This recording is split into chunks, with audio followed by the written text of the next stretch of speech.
तो धर्म का पालन मैं सही कर रहा हूं, इसका क्या प्रमाण है?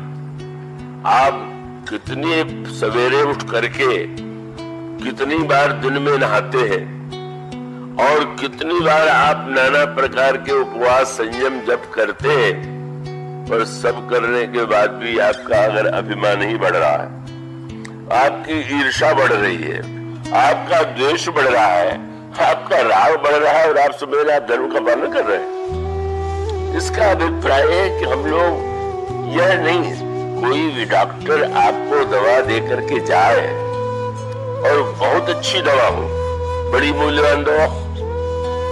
कई डॉक्टर तो इस मनोविज्ञान के कारण महंगी दवा देते हैं जिससे रोगी को बड़ा संतोष होता है। जब इतनी महंगी दवा है तो अवश्य लाभ करेगी। अच्छा, मान लीजिए आपने महंगी दवा खाई, पर दवा खाने के बाद कसौटी क्या है? डॉक्टर है कसौटी की, दवा है कि कसौटी की आप है कसौटी? और उसका उत्तर एक ही है कि अगर आपका रोग दूर हो रहा है और रोग दूर होने के लक्षण क्रमशः आपके जीवन में आ रहे हैं तो दवा ठीक है। और अगर ठीक उल्टा हो रहा है और आप बस ये कह रहे हैं कि बहुत ऊंची दवा, इसी पर गर्व पाले जा रहे हैं, इससे बढ़कर के नासमझी कुछ नहीं हो सकती। इसीलिए गोस्वामी जी ने मानस के उत्तरकांड में मन के रोगों का जब वर्णन किया तो दवा के बाद उन्होंने कहा कि दवा ठीक है, इसकी एक आप सूची बना लीजिए, और अगर वैसा है तो दवा ठीक है। तो उन्होंने कहा एक तो रोगी रोग से, बीमारी से बड़ा कमजोर हो जाता है, उठाने के लिए भी कोई उठावे सहारा दे तो बेचारा उठ पाता है। वो स्वामी जी ने कहा कि पहली कसौटी यह है कि व्यक्ति के मन की दुर्बलता दूर हो जाए।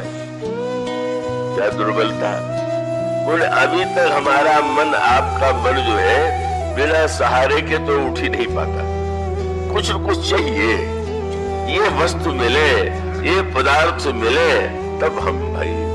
तो समझ लेना चाहिए कि जो बिना सहारे के न उठे रोगी, और धीरे धीरे सहारे की आवश्यकता न रह जाए तो वो स्वामी जी ने उत्तर देते हुए कहा पहले रोगी को भूख नहीं लगती, फिर बाद में भूख लगने लगती।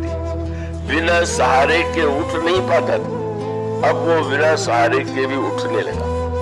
और धीरे धीरे तो पहले उसको डर लगता था नहाने में, स्नान करने में, अब उसको लगता है कि इस तरह स्नान कर ले। वो स्वामी जी ने कहा यही लक्षण है। क्या? पहले तो उन्होंने कहा कि सदगुरु वैद वचन विश्वासा, संयम यह न विषय के आशा, रघुपति भगति सजीवन मूरी, अनुपान श्रद्धा मति भूरी, सदगुरु वैद्य है, उसके वचनों पर विश्वास, भक्ति की दवा और श्रद्धा के अनुपान में मिला करके जब सेवन करेंगे तो इतने लक्षण दिखाई देंगे। क्या? सुमति क्षुधा बाढ़ई नित नई, काहे की भूख लगने लगे, विषयों की भूख नहीं, बुद्धि की भूख लगने लगे। बुद्धि की मंदाग्नि तो इतनी व्यापक हो गई है कि सांसारिक व्यवहार में बड़े बुद्धिमान, और अगर अध्यात्म और उसकी बात आवे तो वो समझते हैं कि वे बुद्धि व्यर्थ, बुद्धि करने लगाने से क्या लाभ। एक दिन एक श्रोता ने कहा कि आज तो मेरे लिए कहा, उन्होंने ऐसी कथा कह दिया कि सिर के ऊपर से निकल गई।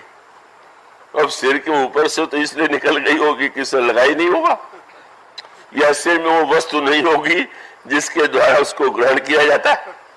और उसका अर्थ है, गोस्वामी जी कहते हैं, जब आप सुनेंगे तो आपको जिज्ञासा, बुद्धि में भूख लगेगी, सुमति क्षुधा बाढ़ई नित नई, और फिर विषयों की बोले विषय आस दुर्बलता गई। और फिर उसके पश्चात नहाने का, नहाएंगे किसमें? बोले विमल ज्ञान जल जब सो नहाई। जब वो विमल ज्ञान के जल में स्नान करता है तो फिर इतना आनंद आता है कि इतना स्वस्थता का अनुभव करता है। विमल ज्ञान जल जब सो नहाई, तब रह राम भगति उर छाई। तब उसके हृदय में भगवान की भक्ति छा जाती है। एक मस्ती, एक आनंद, और उसके व्यवहार में, उसके आचरण में, उसके शब्दों में, उसके क्रिया में अंतर दिखाई देने लगता है।